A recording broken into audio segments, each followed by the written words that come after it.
Hi, friend, and welcome back to Marvelous Friends, your home for all things Marvel Cinematic Universe and beyond. I'm Rhett, and I have my thoughts ready to go on episode 5, so let's jump right back into Jessica Jones season 3 and roll that credit.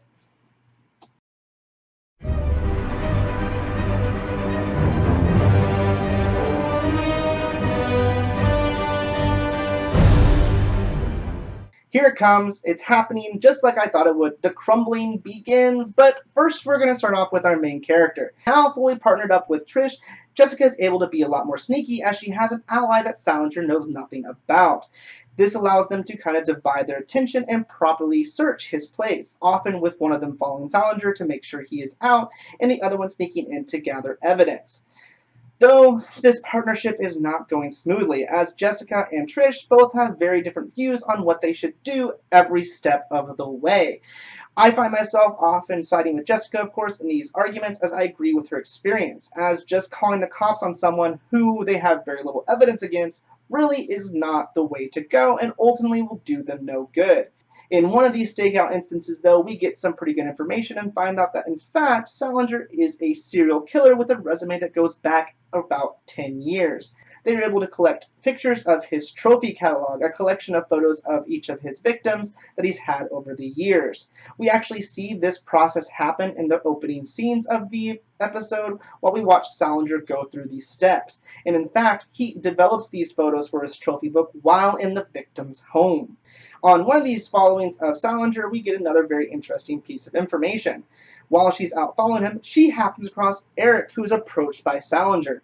Now, when she confronts Eric on this, he tells Jessica that he was just there to look out for his sister, who is a working girl, and Salinger approached him, having already been there, threatening his sister. Now, again, I don't trust him. We're very early in the season, having still not reached the halfway point, so a lot about the characters could still be revealed. But Jessica seems to trust him, so let's move forward. She agrees to help Eric hide his sister from Salinger, taking her back to an already stressed out Malcolm, who's taking a few days off of work because of issues in the office. Now, she offers him a bloody bunny. It's not really sure here if this is for him to look into it or just as payment for watching out on Erica's sister. We really don't get any more movement on this as well, so I'm guessing it was just payment and it wasn't made very clear. Either way, moving on, Malcolm's stress and workplace issues, of course, are related to the information leak from the night before, Jerry having called him to press him about questions regarding their confidentiality agreement. Because, shocker, the plan did not go how Jerry wanted. Kith, of course, not immediately running into her arms and leaving Peter, though she does leave Peter and run to Jerry's apartment. Though Kith is obviously hysterical, really only concerned about the well-being of her child and everything that this will do to him. Shocker, shocker there, Jerry, when you break up a marriage that involves children, you're going to have to be involved with the children moving forward, something that Jerry didn't anticipate and doesn't seem too happy about. To make matters worse, Peter then shows up at the apartment, laying accusations on Jerry for being the one who released the information and has caused all these problems. Well, he ain't wrong, that's for sure. Kith, though, wants nothing to do with him and doesn't have time for what he has to say, kicking him out of the apartment. Peter, of course, realizing that he's not going to gain forgiveness and is ultimately upset beyond belief, decides to take things to the extreme. Suicide, I want to say real quick, is definitely the option. Always seek out grief counseling in these moments, as there are always options and people who care for you out in the world. Though this is the choice that Peter makes, and we're not really sure how he does it, but there is blood in a bathtub involved. Not being enough ending his own life, he decides to take Jerry down with him, recording a video as he dies. In this video, he tries to again apologize to Kith, promising them that he had a plan to come clean the entire time, and again laying blame on Jerry for outing the information too soon and causing all this problem for their family. He goes a step further, though, to try to take down Jerry professionally and her law firm, laying claims that basically imply that Jerry sent one of her superpower clients after him to commit this murder. Now, again, this is not exactly what he says, but this is definitely something that can be inferred and twisted against Jerry and her law firm based upon the statements in this video.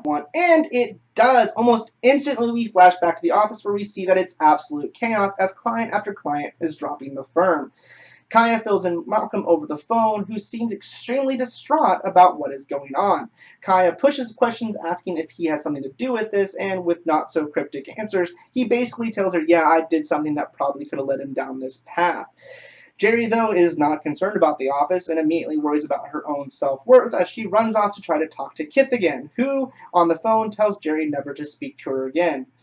Check that off the list of crumbling relationships, and I'm sure number 2 is close behind as we find out that most likely Kyle will learn that something was done by Malcolm that led to this being that item that lights the fuse to their ultimate demise as a relationship. I really thought, actually, knowing what's going on right now, that Malcolm hiding Eric's sister was going to be the issue, but I think it's going to be what he did to Peter that ultimately is what causes the two to separate. Flashing back to Malcolm's apartment, though, Eric's sister's boss shows up after she calls him ready to go back to work. Of course, Malcolm sits in the middle of this, trying to stop her, explaining to her that it's too dangerous, and her boss stepping in to knock him out so that they can both leave. She probably gonna die. She gonna die. During the next stakeout at Salinger's place, Jessica and Trish have a slightly different plan at play. This one to deliberately lure him out of the house. Over their previous excursions into his place, they have come to realize that he cuts up the body parts, vacuum seals them into bags, and then hides them away somewhere. The only issue is they don't know where that somewhere is, and they need to find out. Borrowing a severed hand from the morgue, they vacuum bag seal it away in the same bags that Salinger uses, and then using an open window in his living room, toss the hand in while he's watching TV. This gives them the exact reaction they wanted from Salinger. For all those degrees, he may not be as smart as he thinks. Deliberately stepping out into the light, giving away her position while Salinger watches from his window, Salinger quickly calls the police for a loitering complaint to shoo her away. While the cops show up and, of course, shoo Jessica off the street, Salinger makes his escape down the back fire escape, where Trish is waiting to follow him to see where he goes. This takes us to some sort of train yard where we find out that Salinger is using an old abandoned tanker car to hide the body parts in. Jessica decides that she's going to go into the tanker and get the evidence of the hidden body parts while Trish follows Salinger to see where he goes next. She does have night vision after all, so it should be easier for her to stake him out. Everything goes according to plan, though, until Jessica trips a trap wire. This causes the hatch for the tanker to close and some kind of chemical powder to rain down into the shallow pool of liquid at the bottom of the tanker. Of course, Salinger's a chemist, so this is some kind of chemical bomb meant to poison anyone who happens upon his little hideaway for all the body parts, whether on purpose or on accident. Now, I'm going to call out some shenanigans here on Marvel. Up to this point, I have been very disappointed with Trish's powers, of course, as she has clearly not naturally had the agility or the balance powers that are normal for her, and in this episode, we learned that, in fact, she does not have super strength, as she makes a comment as such to Jessica. So it looks like the only thing she naturally has is night vision, which is rather disappointing. It turns out, too, Jessica has suddenly lost her super strength as she is not able to open the hatch from the inside off that hatch that she just ripped the lock off of moments ago. Now, Trish is alerted to her being stuck in the tanker as she is banging on the walls that she, too, cannot bust through. I guess neither of them have super strength now. Anyways, this leaves Trish with a difficult decision: go back and save Jessica or stay on mission and follow Salinger. In an attempt to do both, Trish tries to knock out Salinger.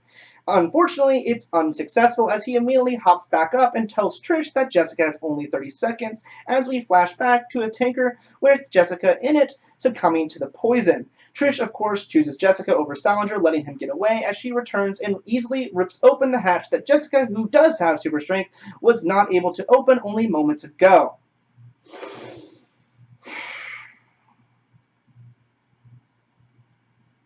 Flashback to Eric's apartment where we see him enter, and as he reaches the kitchen counter, immediately succumbs to a very intense headache, and right on cue, a masked man jumps out of the shadows and from behind. Now, this is obviously Salinger, but a wrestling match ensues, and during which Eric finally pulls off the mask, and it's Salinger! Shocker, shocker! Salinger is easily able to take down Eric, knocking him out, but don't worry, he is alive for now, and this is our cliffhanger for the episode. Though I think a better one would have been 5 minutes ago, with Jessica still in the tank and Trish deciding which way to go. We do get one final moment of dialogue, though, before the episode ends between Trish and Jessica. In one kind of single sentence each, they seem to kind of reconcile the relationship, apologize, and move on, with Trish saying that she wished she had never killed Jessica's mom, and Jessica wishing that her mother was not a mass murderer. My takeaway from this episode: what the hell are up with these powers? They seem to come and go so much in this episode, completely for dramatic effect, both with Trish and Jessica and Eric. In that whole scene, Eric passes by Salinger with no headache and is actually closer to him at the door than he is at the kitchen counter where the actual headache comes to full fruition. It's just really convenient and it's getting really annoying. I really hope they stop doing this with their superpowers. Either way, though, I think either Eric or his sister are going to be soon to die, and I think Malcolm and his relationship is going to die here soon after. It's also not looking good for Jerry right now, and I'm sure we're going to start seeing her progress rather quickly with her ALS. So it'll be very interesting again to see what ultimately happens here with her final decision to end her life or not. Either way, though, this was a frustrating episode for me, though I am glad we got into some main progress with the plot against the primary villain. I'd love to know what you think, though. Are you on the same boat as me with these powers and are really, really frustrated by it? Let me know down in those comments. We are getting close to the halfway point, so make sure to subscribe and set those alerts as we continue to chug on through the Season 3 of Jessica Jones. In the meantime, though, I do love you all 3,000, and I hope you have a marvelous rest of your day. Bye, friend!